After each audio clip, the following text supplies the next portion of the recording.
আসসালামু আলাইকুম। সমাজের কিছু বাস্তব কথা ভাই আপনাদেরকে একটু শেয়ার করব।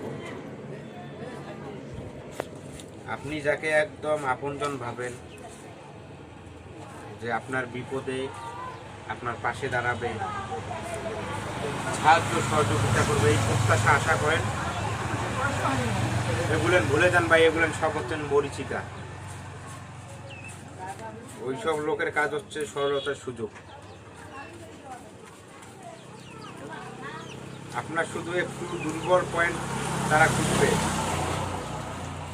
খুঁজে আপনার সাথে সুযোগের সদ্ব্যবহার কীভাবে করা লাগে সেটাই করবে,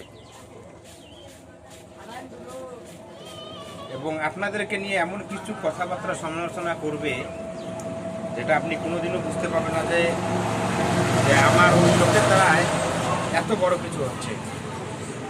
কি বলবো ভাই, সমাজ ব্যবস্থা এতটা খারাপ, বর্তমান প্রেক্ষাপট এতটাই খারাপ যে আপনি মানুষ খুঁজে পাবেন না।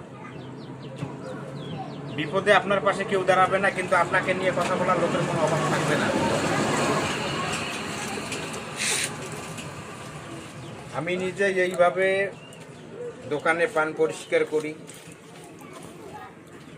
একটু করে হালকা বিনোদন দেওয়ার জন্য ভিডিও বানাই, বা আমার একটা পেজ আছে মানবতার আলো, এখানে গরিব অসহায় মানুষের কিছু ভিডিও আপলোড করি বা তাদের কথাবার্তা শেয়ার করি।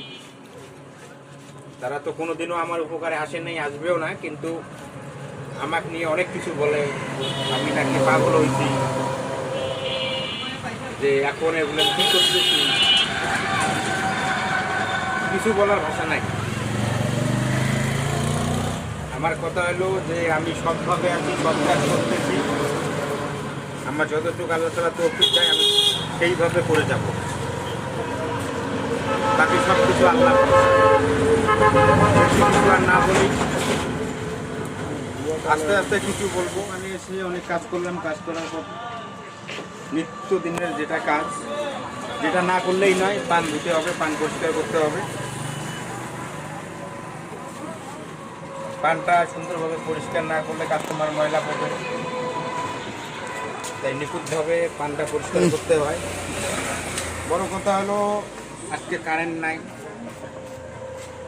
এই কারণে কাস্টমারও তেমন নাই, বেচা কিনাও বলা চয় তেমন একটা ভালো না। তবুও তো কিছু করার নেই, দোকানে থাকতে হবে, কাজ করতে হবে। আজকে হয়নি ভালো ব্যবসা, কালকে হবে, কালকে হবে না, পরশু দিন হবে। এটাই হলো ব্যবসার মূলনীতি। যত কিছুই বলি আপনাদের কাছে তামাশা হাস্যকর মনে হলেও এটাই বাস্তবতা, এটাই বাস্তবতা।